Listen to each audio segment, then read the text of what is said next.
Yow! What's cracking, mother truckers? Been a minute. I feel like I say that every gosh dang vidya now. What's cracking? Jared Outlaw back here, another gosh dang vidya.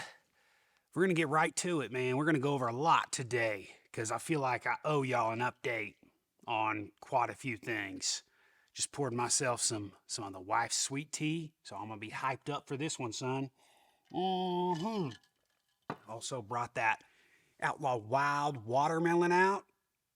Oh, come on. You're telling me I've been doing YouTube for 20 years and I still can't make it frickin' focus?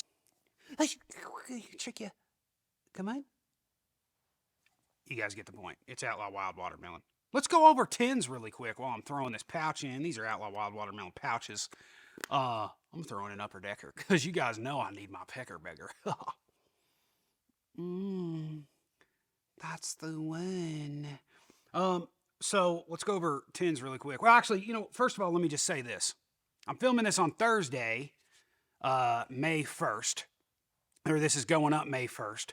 But tonight at midnight, if you're watching this right when I upload it, my brand new spanking album, High Plains Drifter, drops and is available everywhere. It's available on iTunes, Spotify, Pandora, freaking Apple Music, anywhere you stream music or buy music. Do people even buy music anymore? I mean, of course, as an artist, I want you to buy music, but I ain't gonna blame you, son. I appreciate the support if you do. But yeah, the album drops tonight at midnight, and here at the end of this video, here in just a couple minutes here, we're going to go over every single track and give you guys a little bit of a rundown, because some of you guys probably don't know exactly what this album is about. So we're going to go over that. But back to the tins. You guys have been asking me like crazy, when do the new tins drop? These guys right here. They will start shipping in certain flavors mid next week. So just take a look at the website over at outlawdip.com, and whatever product has that image, it will start shipping with those cans. They will be tin. They are raised and engraved and all that kind of stuff. So you will have the regular tin lids back, which these are tin lids too, but the new lids are tin, and I think they look a lot better. I mean, these look good. I can't get too close because I know it ain't gonna freaking focus. These look good, but they just don't represent the Outlaw name like these new ones do. That's why we wanted to do a redesign, and people are excited about those. So those will drop next week. All right. Oh, that wild watermelon's good, son. All right, now let's go over, I guess, this. YouTube. So I have been making YouTube videos since I was 16 years old, and I am now, in a couple weeks, will be 34. So nearly 18 years I have been making YouTube videos.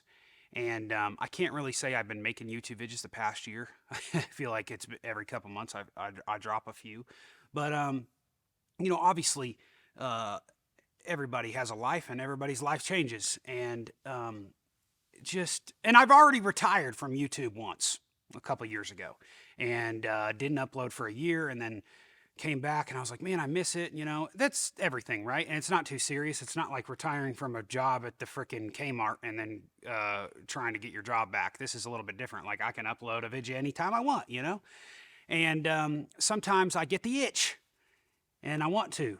And as of recent, the past year, I just haven't had the itch, and YouTube has changed so much from where I started, and I just it just hasn't exactly. Every time I'm in front of a camera, I'm just like trying to be something that I'm not, and I'm like, this just feels fake. This just feels pushed, like I'm trying too hard, And a lot of them do come off like that when I watch them back, and I'm like, man, why did I even do this? Why did I even upload it? And I know a lot of people want to see more videos, but at the end of the day, I just want to put out quality stuff. And right now, my mind is elsewhere. With obviously building the different brands that I have, and I've always really enjoyed building brands, and I've been doing it since Mud Jug, and now Outlaw Dip, Berserker, all the different brands we have of dip. I'm working on a brand new brand right now, which I'm super ecstatic about. and that should be dropping by the end of the year, which is freaking awesome. And I think you guys are going to dig that. So I'll let you know.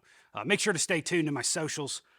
They're in the description box below. I usually post more on Instagram, Facebook, and stuff than I have been here on YouTube, but I'm trying to keep you guys updated as much as possible and trying. But speaking of YouTube, and speaking of things I will be uploading tonight at midnight, is the brand new album.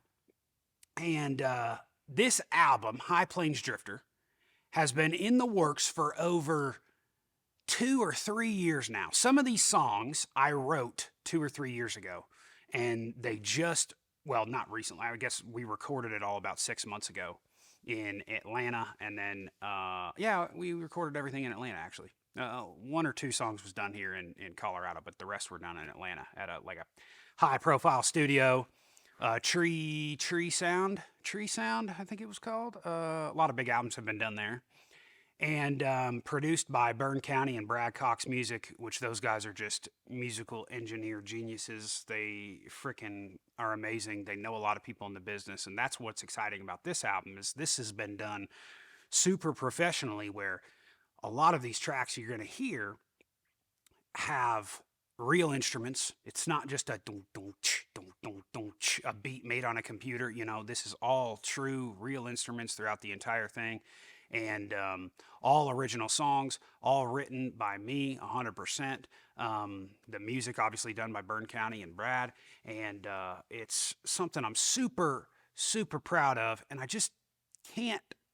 It's annoying, you know, the way that promotion for things work when you're trying to make things as big as possible, and it's like the album's been done for like 4 months, but it's like we got to do all this promotion and everything, you know, and it's like that's kind of the reason why I don't post much on social media anymore. I don't do much on YouTube because I feel like everything in this world is just so fake now and so manufactured, and I don't know, it's weird. So I was a little disappointed that I couldn't just get it out to you guys earlier, but it's coming tonight, or maybe it's already available when you're watching this right now.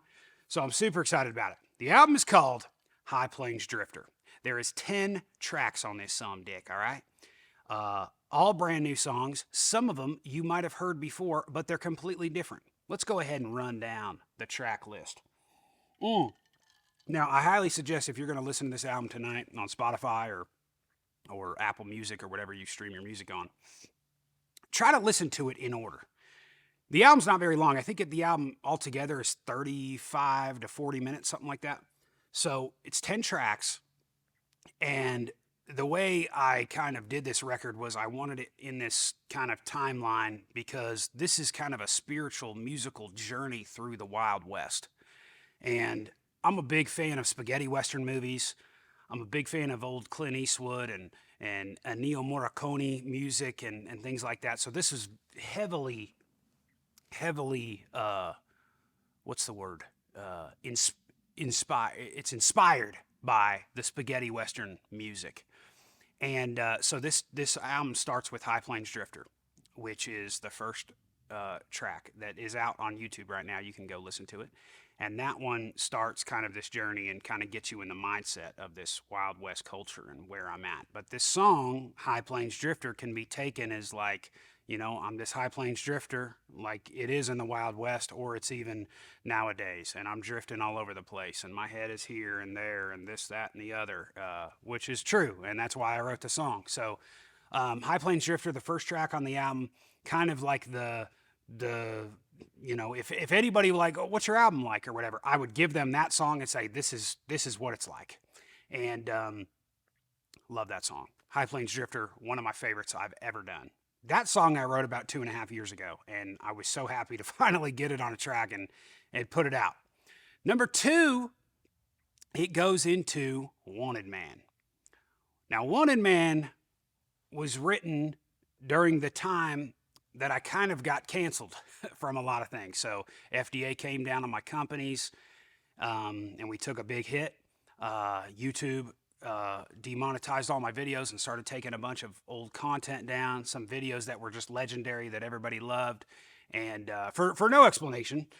And it was a time where I was kind of down, you know, still trying to stay positive and all these things, but I was down, and I was like, listen, man, like, if you, why is the world like this, you know? And I decided to write a song about it in the Wild West kind of vibe. And that's where Wanted Man comes from. And this is a heavily, this is a country album, but there's quite a bit of rapping on the album. This song is heavily rap forward, and I even rap a little fast on this track too. I gotta say, I'm a little pressed by myself. A little pressed. Wanted Man is probably gonna be a lot of people's favorites. I would say, when I did the Backwoods Badass album in 2018, I would say, well, Tell It to the Bottle is probably everybody's favorite and the most popular song off that album. But everybody really liked uh, obviously the original Backwoods Badass remix with the Redneck Soldiers, but Shot Caller from a Holler is kind of what I can relate this song to. So if you like Shot Caller from a Holler, you're really gonna like Wanted Man. Moving on, and I'm just doing this from freaking memory. Number 3 is Riding Around, which was the first love song I ever wrote for my wife. And Riding Around is obviously, I released it as a single last year, but we redid it completely. I just didn't think it lived up to the expectation of what I had in my head. And so now Riding Around is what I had the expectation in my head. And so we redid it, new music, rewrote a few of the lyrics, I think, just restructured the song a little bit. I feel like it's a much better song now. And so Riding Around is number 3. Gives you a kind of like just roll the windows down, hair in the breeze kind of feeling. If you got that little love in your life, want to marry someday, this is the perfect song for that. Number 4 is Pick a Song, which was also released as a single last year with my boy Hub. Redid it. And those original songs are still up, by the way. So you can still go and listen to those on YouTube, Spotify, wherever you listen to music. But Pick a Song, I redid as well. I feel like I didn't get the message of Pick a Song across as well with the first track. And I really wanted to kind of just give an idea of what music is nowadays and how just like manufactured it is, and it's just there to not really be music, and it's there to just get hits and just be a freaking song people get hammered to and whatever. So how music has changed, and Pick a Song, this new one. It doesn't have Hub on it. It's just me, but I feel like it's a better version than the original now. And if it had Hub on it this time, it'd probably be even better, to be honest, because it's just me. But yeah, this one I rewrote everything, and I did a new second verse that kind of explains. It's a little funny, to be honest. I didn't want to put much comedy on this album. I wanted this to be strictly country style music. But this one does have a little funny twist on the second verse, but I think it really speaks to where the music industry is nowadays. Numero 5, we're going to Whistling Dixie. This one I know is going to be most people's favorite. Whistling Dixie is a song that was inspired by Clint Eastwood. You gonna pill them pistols or whistle Dixie, son? This is a fast rap kind of song. It's all hip hop. The hook is, I sing the hook, but it's, I feel like this one's going to be a favorite of many. This one is another one of kind of just like, I wrote about 2 years ago when all the bad stuff started happening too. It was just a song that just came out of me in anger almost. Just something that like feels good. Is almost like just a battle song. Like you're about to go into battle, you're about to go into a fight. This is the song to listen to. So I'm really proud of this one. This one's cool. I don't really want to say much more because I just want you guys to listen to that one. Whistling Dixie will probably be most people's favorites. That's track 5. Track 6, where are we going here? Blood Brothers. Blood Brothers is I would say, probably my second favorite song on the album. This is like the most country song I've probably ever made. And it is about the brotherly bond of not just blood brothers, but friends where you treat them like blood. And I have a lot of great friends, and I was thinking about them whenever I was writing this song, and also my blood brothers as well, and how we always have each other's backs. And I was also thinking of military brothers, even though I haven't been in the military, just having that inclination of what their bond feels like over in war. Um, and when they come back, just I just kind of like regurgitated all of my thoughts onto a page, and that's where Blood Brothers came in. I wrote Blood Brothers like 3, 4 years ago. I wrote the hook like a long time ago, and then finally finished it. I was gonna try to get a few different artists on the track, and just like, you know what? I think I'm just gonna do this one alone. I'm just gonna do this one by myself, and I think Blood Brothers is probably. I think Blood Brothers could be the next Tell It to the Bottle, as far as a big hit that I've done. So look out for Blood Brothers. Blood Brothers is available right now on my YouTube channel, and then obviously everywhere streaming tonight too. So make sure you guys go check that one out. I think that one's going to be a favorite of many as well. Moving on, number 7. What do we got here? The Weeknd. All right, now. Not every single one of these songs have a Wild West vibe, but they all have this country vibe to them.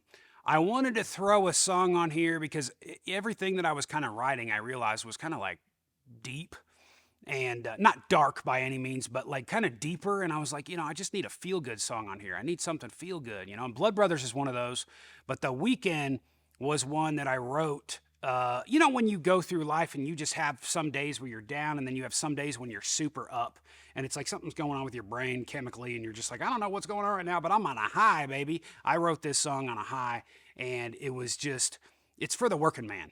It's for the working man that is excited for the weekend and can't wait till Friday comes and works his ass off every day of the week, and then he's ready and excited for the weekend to just blow off some steam. You know what I mean?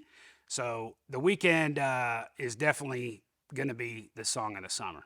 So I can't wait for you guys to hear that one. Let's see. Number 8 is Home of the Brave.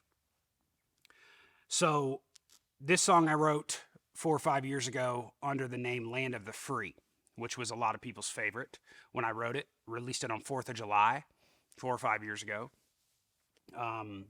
This one I wanted to reproduce as well, kind of repackage and just re-record it and do it in a more epic way. And I almost call this one, I should have called this one A Love Letter to America, because that's kind of what it is, about the red, white, and blue, and just why I love this country and why I'm proud to be from here. And I feel like there's millions and millions and millions of people that are just like me and have those same feelings, and that's who I wrote this song for. So Land of the Free just got changed up a little bit. And I think it's it's an epic now. And I think we should also probably call it the Soldier's Anthem. That would be another good name for it. But Home of the Brave, I'm super proud of that track. And I think if you are very patriotic and you're in a patriotic mood, you're going to want to listen to that track as well. All right, number 9 is Hang 'Em High. Hang 'Em High, this song's been done for a long time. I was thinking about releasing this as a single last year and ended up waiting because I was like, I know this album's going to be coming out. So Hang 'Em High is really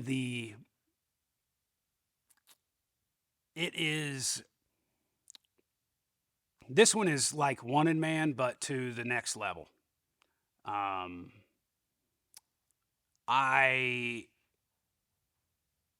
When you have something that just happens in your life and you hit rock bottom, you know what I mean? And that's kind of what happened to me with everything that I built over, it happened at about the 15, 16 year mark of me, doing this whole online thing. And so it really hit me hard. And there was so many thoughts and things that I had. And that's where Hang 'Em High came from. And this one's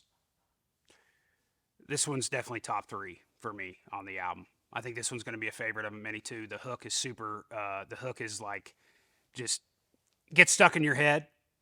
And absolutely love this one. And I think a lot of other people too. I just want to challenge you to listen to the words on this one. Because when I write stuff, I almost think too much about the lyrics. And I think it's got a good message in it. So, Hang 'Em High is number 9. And last but not least is one of the most popular songs I've ever done, but redone in the most magical way. This is my number one favorite song on the album, and it's called Good for Nothing. Now, I released Good for Nothing as kind of like a comedy song back in the day when I was doing when I dyed my hair red and then went emo and all these things where people. I did it just for entertainment purposes only, but a lot of people didn't really understand where it was coming from. And I ended this whole kind of series that I did with this song called Good for Nothing. And I was always like, man, I love this song. I love the hook. I love everything that I wrote. Why did I go comedic with it, you know? And it was fine for the time, but now I finally packaged Good for Nothing into exactly what I think it should have been. And this is for the people that are going through hard times. These are the people who are just not in the right mindset, that are feeling down, feeling lazy, feeling like they can't accomplish anything, feeling like they can't get over the hump of life. This song is for you, and I hope it brings a little bit of motivation to those people feeling those ways. I know it did me when I was writing it years ago, but when I rewrote it and rewrote some of these lyrics, and God, dude, this song and the guitar on this one, oh my goodness, dude. The live instruments definitely help this album, and it just makes it's like it gave me a whole new sound. And usually I'm just used to getting a beat sent to me, and then I write over it, and then I record it, and then we put out the song.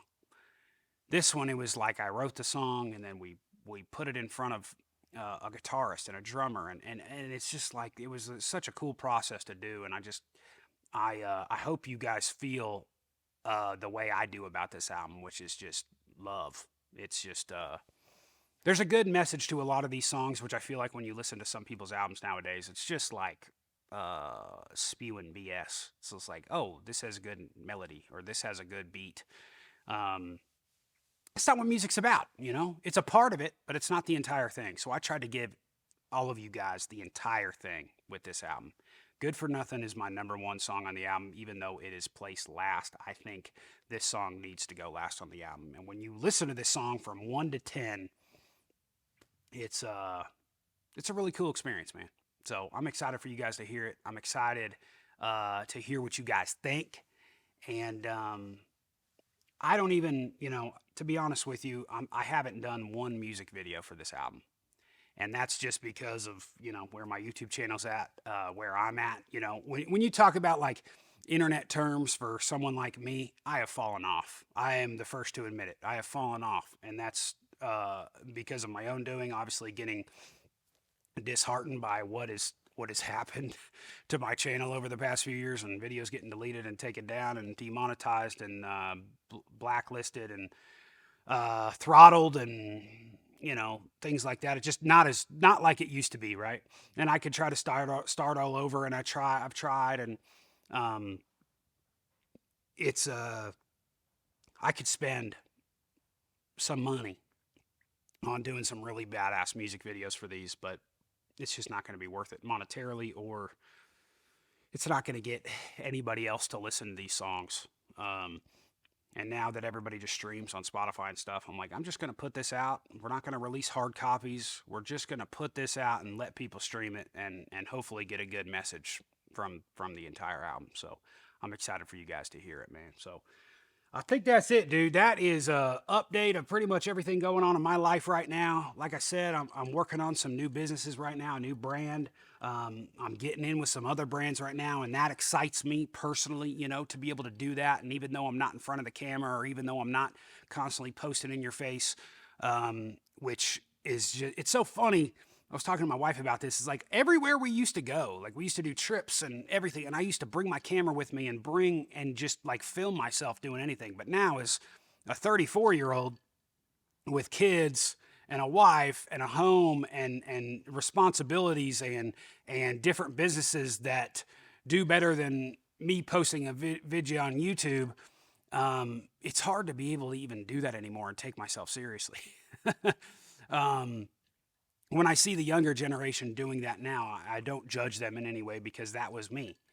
But it's hard for me now to where I am, and I hope you guys understand that too, because I am in a different place in my life. But you also got to remember, I've been doing this stuff almost 20 years. If you look at your favorite football player, your favorite baseball player, basketball player, unless it's LeBron James, they're usually not around for 20 years. They usually hit their peak, and they were through their prime. I hit my prime and I went down, and now I'm getting ready to hit my prime in another sector in my brands, and that's what excites me now. So I'm just this album, High Plains Drifter, is kind of my last hoorah as Outlaw. And it is sad, but at the same time it makes me happy because I'm proud of what I've done over the past 20 years, and I think this is the perfect project to end on. I'm not saying that I'm never going to make a video again, because it's just not in me. I just every once in a while I got to get in front of a camera and be able to do what I do. But I think this High Plains Drifter is going to give you guys some entertainment for the next year, and I hope you guys dig it, man. So hey, cheers to y'all. I appreciate you. Just wanted to come on here, give you guys a little update on everything that's going on tonight at midnight. Or when you're watching this right now, High Plains Drifter, the album is out. This is it. This is it, folks. All the hard work is finally done and being released to the world. Such a good feeling, and I can't wait to see what y'all think. My name is Outlaw, and I am out, y'all. 25, 8, 366, no matter what you're doing, keep it freaking hillbilly. We'll holler at y'all on the side. That's what they all say. Yeah! You said I'm good for nothing. I said I found I'm good for something. You said I'm good for nothing. I said I found I'm good for something. I don't know what it is, but I'm addicted.